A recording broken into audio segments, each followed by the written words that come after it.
So de Blasio just issued a warning to Brazil's president, Jair Bolsonaro. He told Bolsonaro not to come to the UN General Assembly because he's not vaccinated. We need to send a message to all the world leaders, including most notably Bolsonaro from Brazil, that if you intend to come here, you need to be vaccinated. If you don't want to be vaccinated, don't bother coming, because everyone should be safe together. Really? Because Bolsonaro already recovered from COVID, so he doesn't need the vaccine. No one who's recovered from COVID needs the vaccine. They have greater immunity than people who get the vaccine. This is insane.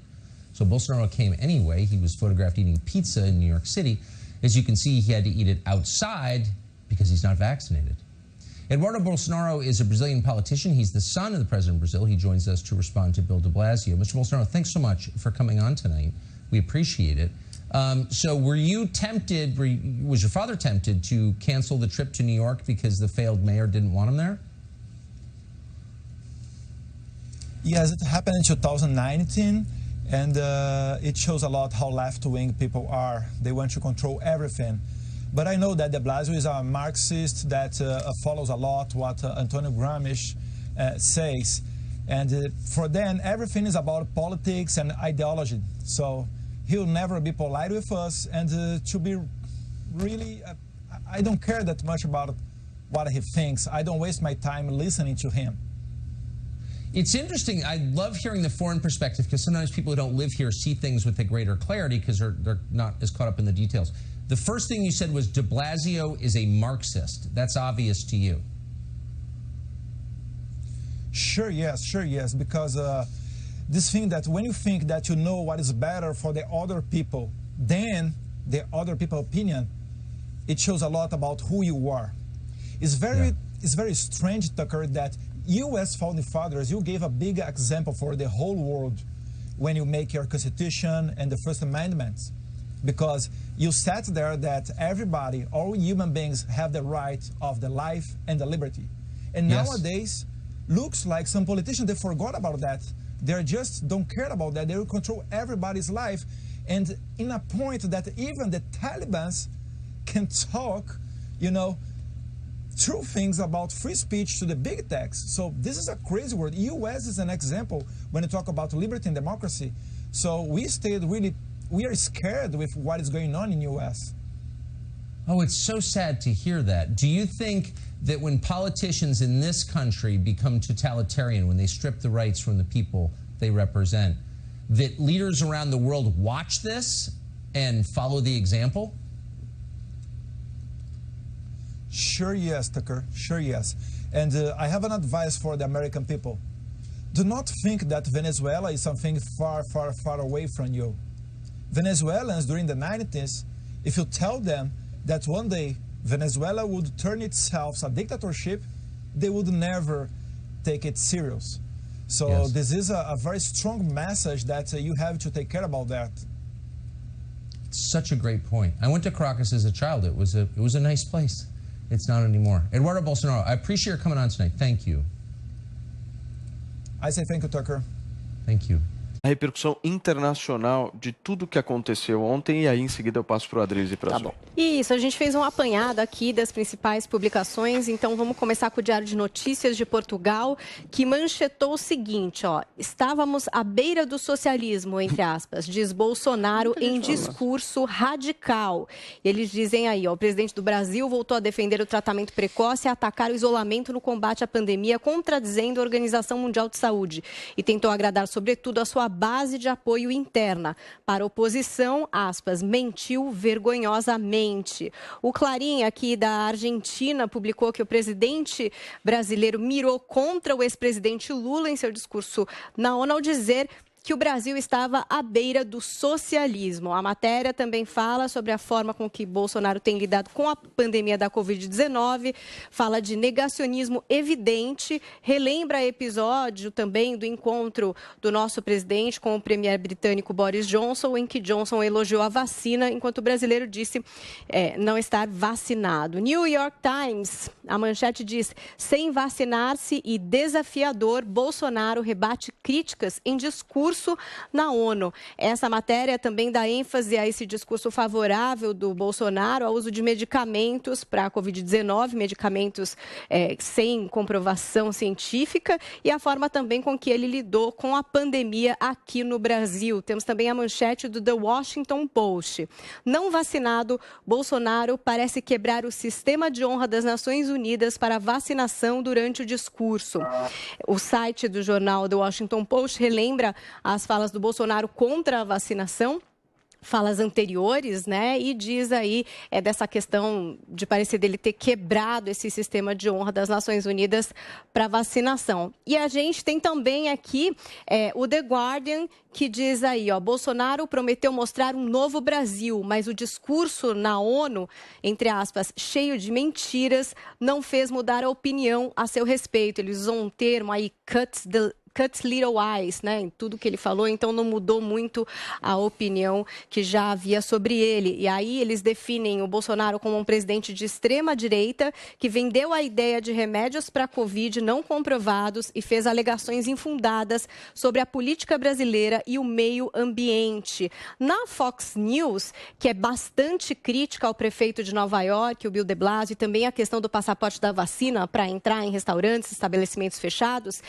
o programa Tucker Carlson Tonight conversou com o deputado Eduardo Bolsonaro, que é o filho do presidente, exatamente sobre essa questão do posicionamento do prefeito em relação ao Bolsonaro. Lembra que eu trouxe para vocês aqui, dele dizer, olha, se o senhor não tiver vacinado, nem vem, esse tipo de coisa.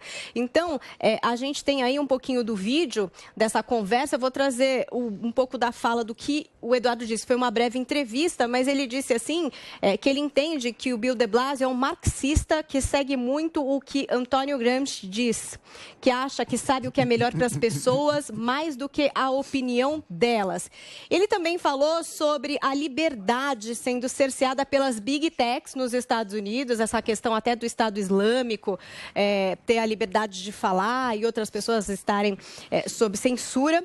E aí ele mandou um conselho, um recado para os americanos. Ele disse assim, eu tenho um conselho para o povo americano. Não achem que a Venezuela é algo muito distante de vocês. Na década de 90, se você falasse aos venezuelanos que um dia a Venezuela se tornaria uma ditadura, eles nunca levariam a sério.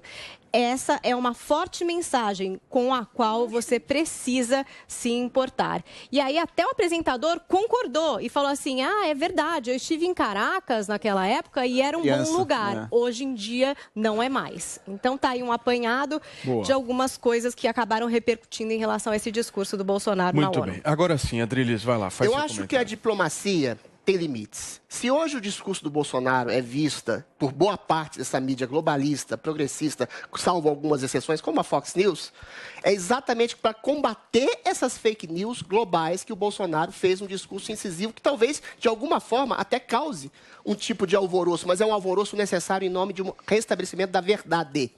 Eventualmente, quando ele fala de um governo sem nenhuma mácula de corrupção e que um governo Lula, petista, disseminava dinheiro por portos em Cuba, por ditaduras em Angola, ele estava falando exatamente da proximidade de países esquerdistas ditatoriais, de convergir no amplo espectro mundial desse progressismo nefasto e ditatorial que está se espalhando aqui.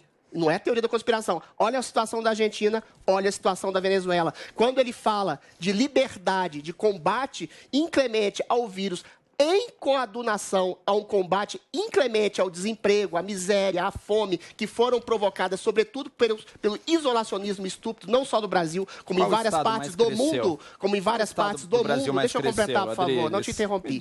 Em várias partes do mundo, ele está estabelecendo um princípio de verdade. Quando ele fala da possibilidade de um médico, principalmente quando não havia vacinas, de tentar eliminar, combater sintomas de uma doença, como toda e qualquer doença que não tem exatamente uma origem conhecida, e salvaram vidas e foram censurados e perseguidos, ele está estabelecendo uma verdade. Quando ele fala que desde 1500 lá de Álvares Cabral, a floresta amazônica permanece a maior do mundo, com 90% de selva e 5% apenas de área de agropecuária e agricultura que alimenta boa parte do mundo, ele está restabelecendo uma verdade. Se ele entra em conflito com narrativas falaciosas globais de uma certa mídia progressista, o problema é da mídia progressista. A história vai absolver Jair Bolsonaro. Peraí, Joãozinho, peraí, que tem uma filhinha aqui. Zoe Martins é a próxima. O Bolsonaro ele só mostrou o Brasil real para o mundo e não o Brasil que a imprensa tenta mostrar para as pessoas, né? O presidente Bolsonaro, por melhor que tenha sido o discurso dele, a esquerda sempre vai arranjar uma forma, né, Joel,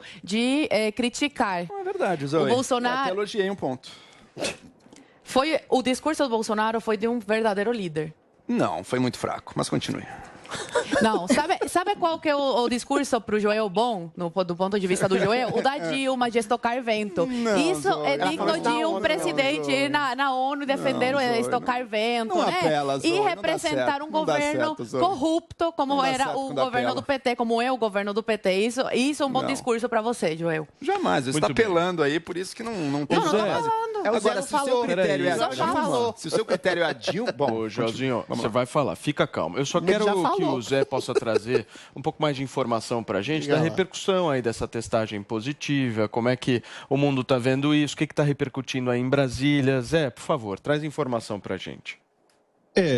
Você acredita que um grupo aqui, eu conversei ontem com um representante empresarial, disse que ficou até aliviado com o discurso, tamanha era a expectativa negativa que criaram da ida do presidente Bolsonaro a essa abertura da Assembleia Geral da ONU. Diziam que ele poderia ir contra as grandes potências e provocar um sentimento de que o Brasil estava instável politicamente e que seria temeroso investir aqui. Eles viram,